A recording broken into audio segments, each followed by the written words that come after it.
సామెతల గ్రంథం 31 అధ్యాయాలు కూడా గంభీరమైన సామెతలతో నిండి ఉన్నాయి.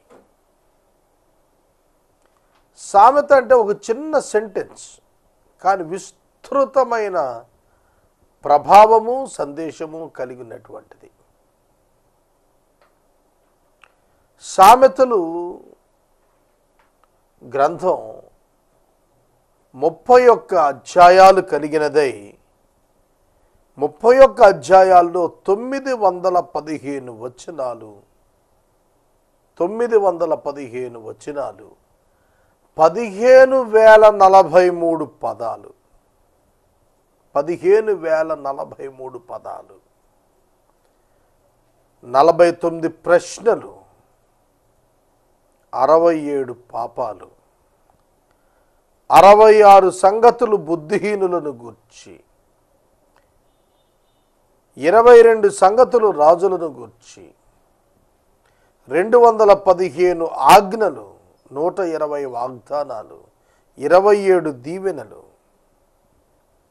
24 వచనాలు జీవితాన్ని గూర్చి 17 మెరుగైన సంగతులతో కూడినవై 560 సామెతలు కనిపిస్తున్నాయి.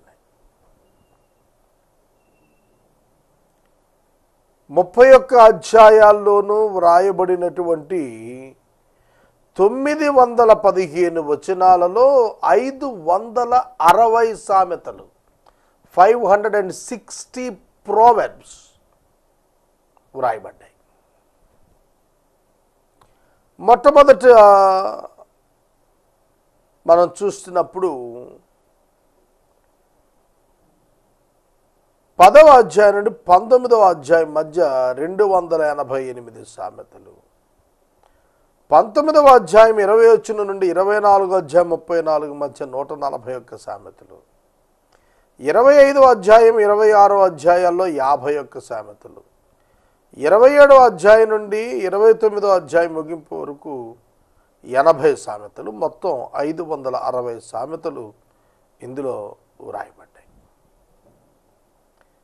దీని యొక్క రచయితగా చెప్పబడిన వాడు సొలొమోను గారైతే 31 అధ్యాయాల్లోనూ చివరి 2 అధ్యాయాలు లెమూయేలు పేరిట కనిపిస్తాయి. ఇవి అన్నోన్ ఆథర్ యొక్క అధ్యాయాలుగా చెప్పినప్పటికీ కొందరు సొలొమోనునే లెమూయేలుగా అభివర్ణించబట్టి ఓవరాల్గా ఈ సామెతలన్నీ కూడాను సొలొమోను గారు రాసినవి అని నమ్ముతారు.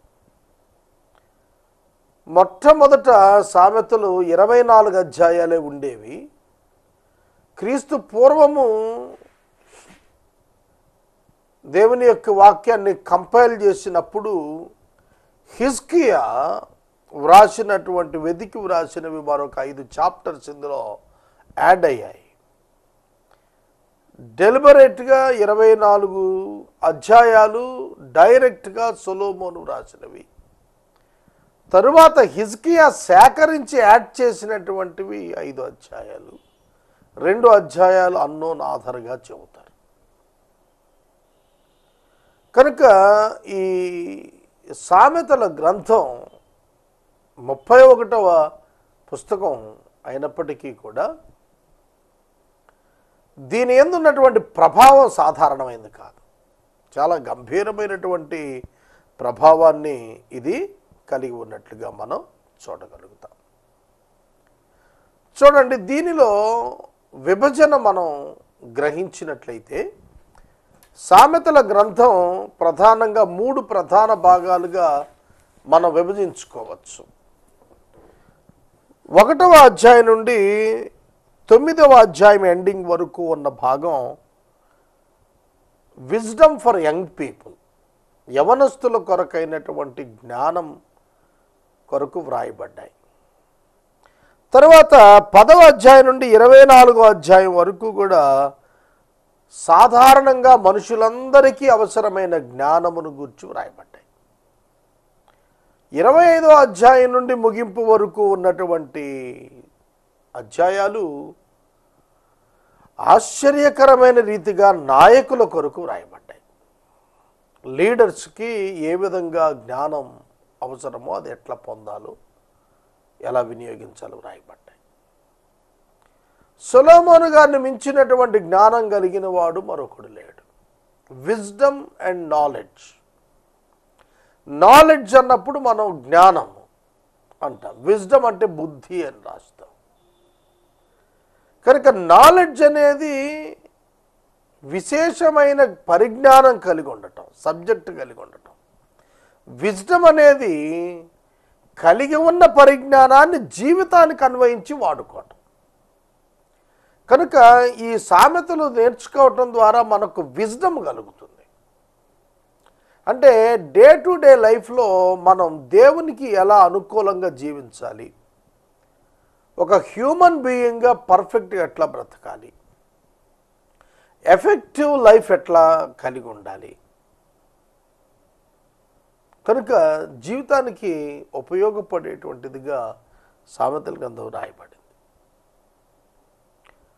ప్రజలు జ్ఞానము క్రమశిక్షణ కలిగిన వారై సత్ప్రవర్తనతో కూడినటువంటి జీవితం కలిగి మంచి చేయుట ఎలాగో ఎరిగి ఉండి న్యాయముగా జీవించుట నేర్చుకొని స్వచ్ఛమైన బ్రతుకు బ్రతకటం కొరకు దేవుని యొక్క వాక్యమును వినియోగించుకొని తమ జీవితాలను దిద్దుకున్నట్టు కొరకు అనుకూలమైన పదజాలము యొక్క సమకూర్పే సామెతల గ్రంథం అన్నాడు.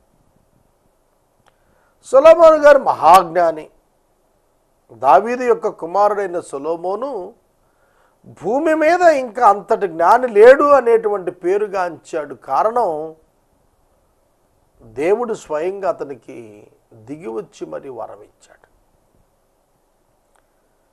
శత్రువుల సైన్యమునైనను సింహాసనమునైనను కోరక ప్రజలను పరిపాలించేటువంటి జ్ఞానం కోసం కోరుకున్నాడు సొలొమోను. దేవుడు అది మెచ్చి అతనికి జ్ఞానంతో పాటు సంపద కూడా ఇచ్చాడు. సొలొమోను నాలెడ్జ్డ్ పర్సన్. అతని జీవితంలో కడమట్టుకు విజ్డమ్ కొనసాగించలేకపోయాడు. తాను కలిగి ఉన్నటువంటి జ్ఞానాన్ని తన జీవిత కాలంలో అన్వయింపులో వైఫల్యం చెందాడు చివరిలో. అందుకే అధిక భాగము సామెతలు అతని యొక్క యవన కాలంలోనే వ్రాశాడని భావిస్తారు.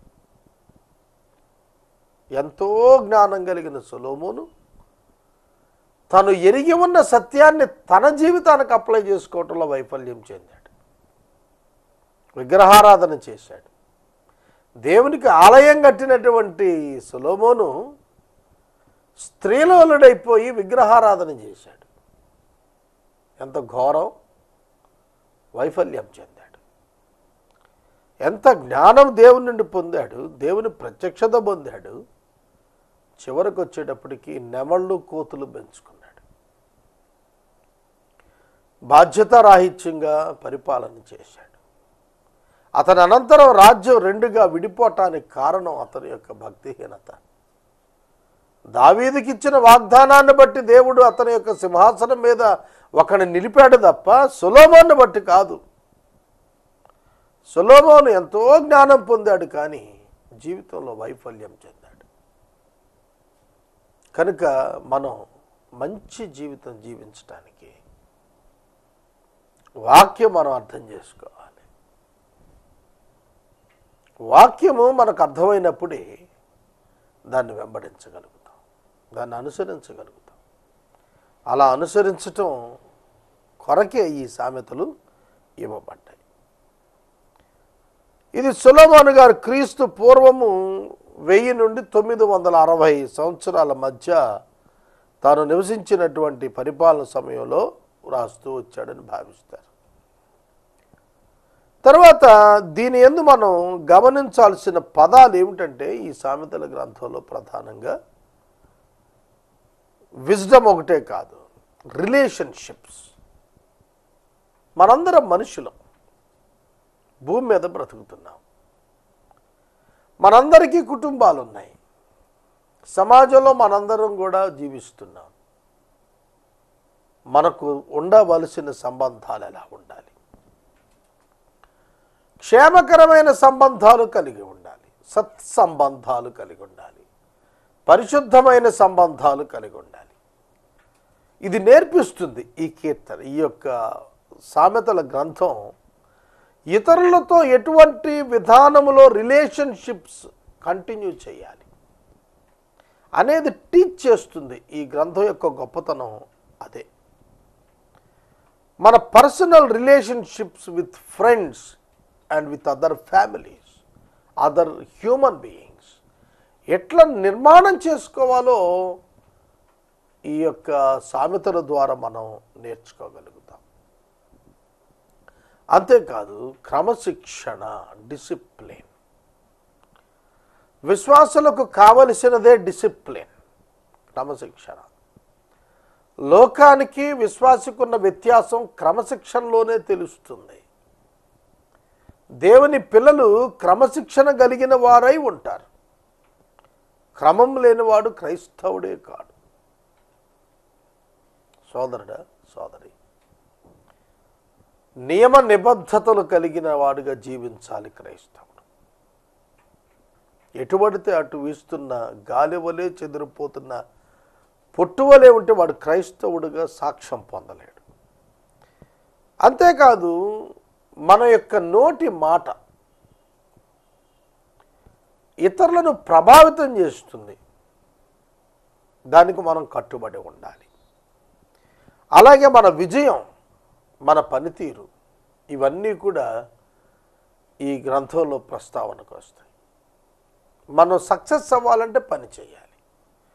పని చేయాలంటే రైట్ యాటిట్యూడ్ ఉండాలి. ఆ రైట్ యాటిట్యూడ్ బిల్డ్ అవ్వాలంటే సామెతల గ్రంథంలో ఉపయోగపడేటువంటి వాక్యాలు ఉన్నాయి. సోదరుడా, సోదరి, సామెతలు గ్రంథం ముగిసేటప్పటికైనా మన జీవితాలు మారుతాయా?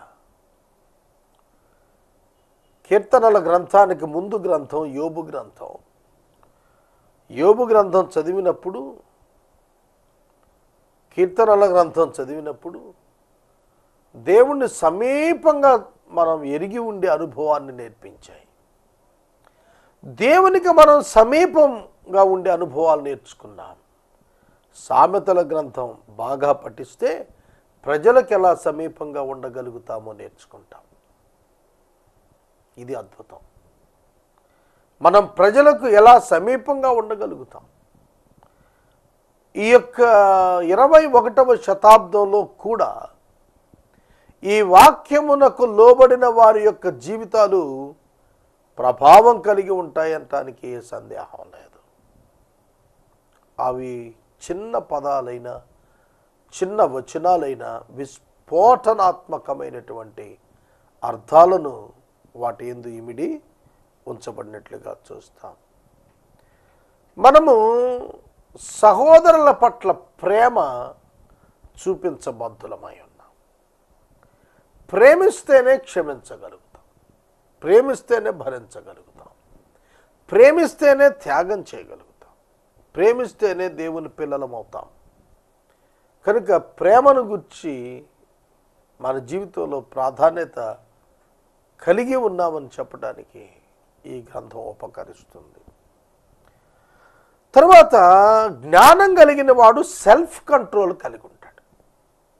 చాలా పదాలండి, వండర్ఫుల్ వర్సెస్ ఉన్నాయి సామెతల్లో. సెల్ఫ్ కంట్రోల్ లేకపోతే ఆ మనిషికి సెల్ఫ్ డిసిప్లిన్ ఉండదు. కానీ సెల్ఫ్ డిసిప్లిన్ ఇనుమడించాలంటే సెల్ఫ్ కంట్రోల్ ఉండాలి. దాని గురించి అద్భుతమైనటువంటి సందేశాలు ఇందులో ఉన్నాయి.